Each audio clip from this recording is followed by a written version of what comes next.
Szép jó napot! Fejlődésre vágyó embereknek. Itt vagyunk egyik irodaháznak a mély garázsában, a mínusz első szinten. És itt egy felmérést kezdünk el gyakorlatilag. Vannak a földszinten padlóösszefolyók a kültérben, eső vízelvezetők, illetve van olyan rész, ahol ilyen díszszökőkút van, és annak van a elvezetése. És ezeknek a csöveknek a szigetelését, ahol átjön a födémen, ott nem jól csinálták meg. Maga a vízszigetelést a födém felső részén, azt nem jól csinálták meg. És ezáltal a cső mellett lefolyik a víz ide a parkoló szintre rá az autókra. És voltak itt már próbálkozások a megoldásra, de még nem igazán sikerült ezt megoldani eredetileg a kivitelezőnek, hisz egy garanciális munka. És mindjárt odaérünk a helyszínre, és megkértek, hogy egy átmeneti megoldást csináljak, amíg majd a földszinten, gyakorlatilag kültérben majd a térburkolatot felszedik, és vízszigetelést azt ember rakják, hogy ne legyen vele probléma. Közben meg is érkeztünk a helyszínre. Itt van ez a csoda rész, nagyon szépen látszik, hogy szétázott itt a födém. Itt a légtechnika van, tűzgátló szigeteléssel bevonva, ez a fehéres krémszínű, és ide folyik rá, onnan meg le ide a földre, a parkolókra, és amikor itt parkol meg az autók, így rásik.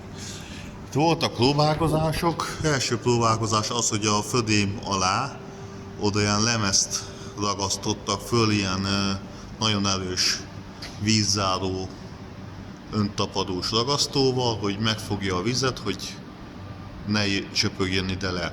Mert ez természetesen nem jó, mert a víz, amikor telítődik a födémbe, vagy abban a födém kivágásban, amit eredetileg kihagytak az építésnél, akkor utána valami utat keres magának, és természetesen legkönnyebb pont ott a ragasztós mellett lefolynia.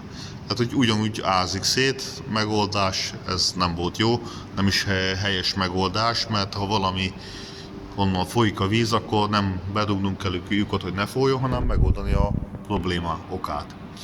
Utána jöttek el a szuper megoldás, hogy beraktak ide egy PVC ágat a geberi csőbe, egy ipolánccsát fölvezettek a lemez fölé, és onnan majd visszavezetik ugyanból a csőbe a vizet. Hát természetesen ez a megoldás sem jó, tehát jó ötletnek tűnt, de valójában nem. Ha még el is vezetne a vizet, akkor sem lenne jó az a PVC-s megoldás, mert egy nagy felhőszakadásnál gyakorlatilag ezen keresztül ömlene ki a víz ide a garázsba, és akkor nem pár csepp víz csöpögne le rendszeresen, hanem elárasztaná itt a mély garást a víz.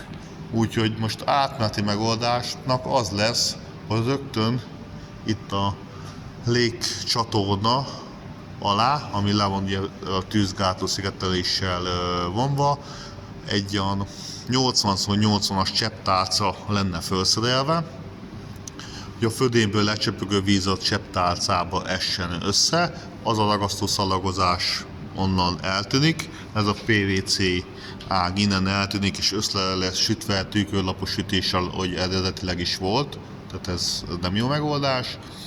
És akkor a födém átvezetésen, hogy nyílegyenesen le tud folyni a víz, az a pár csepp, ami igazából lejön, nem vezeti szét a födém, nem rohad szét a födém, beleesik a csepptálcába, és a csepptálca itt egyenesen egy 25-ös nyomó PVC vezetéken keresztül gravitációson, majd ez a gerincvezetékek mellett végigjön,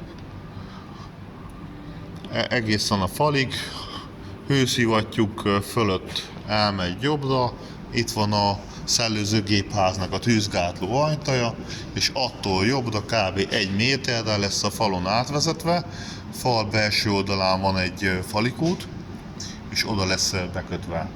És akkor így, amíg a kültéri részen a vízszigetelés nem lesz megoldva, addig ez a megoldás lesz, hogy nem fog így csöpögni a víz, és el van vezetve. Ez lesz az egyik feladat közeljövőben. Ezek a födém áttörések általában így néznek ki. Hát itt is van házás, de ez még nem olyan mértékű, hogy ezzel túl sokat panaszkodjanak. Tehát ez, ahol a legjobban csöpög, ahol ég a ház, gyakorlatilag mindig szólnak, aztán jövünk és elhárítjuk a problémát, a többit azt húzzák, ameddig lehet. És amikor már ott is csöpög a víz,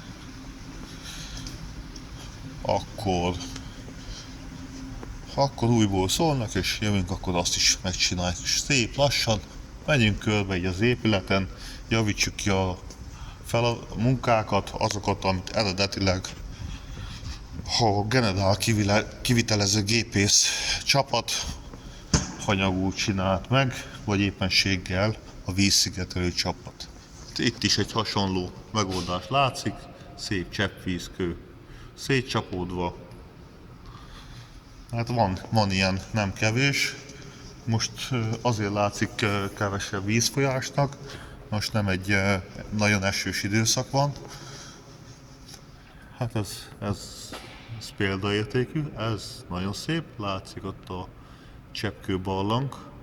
Gyakorlatilag ide egy csepptálcát fő kókányútok, enyhén kifejezve, és bekötötték ebbe a csőbe, hát bekötötték, hát belebaszták ebbe a csőbe, jobban mondva.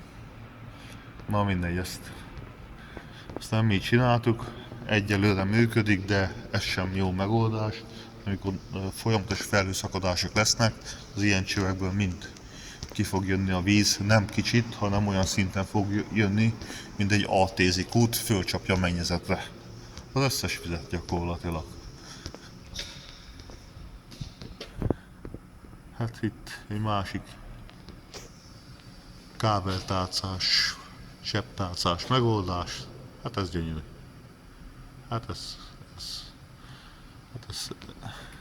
ezzel nem kapok szavakat gyakorlatilag, hogy az embereknek milyen megoldásuk van. Hú, villanykábel, minden játszik. Működtes villanykábel. Itt is egy másik csoda felszerelést. Hát, na mindegy, ilyeneket amikor meglátok, akkor fölfordul a gyomrom, hogy tudják ezt emberek megcsinálni, de mindegy, nem vagyunk egyformák. Lényeg az, hogy milyen nem csinálunk, tehát megcsináljuk normálisan a csepptálcát, normálisan bekötve, és akkor adott ponton egy darabig nincsen megoldás. Az sem tökéletes megoldás az a vízzárásnak a megoldása, de hát addig is legalább egy olyan szintű megoldás, ami kultúrált. Hát ennyi volt a kis garázs séta. Még vannak nagyon szép gépészeti megoldások.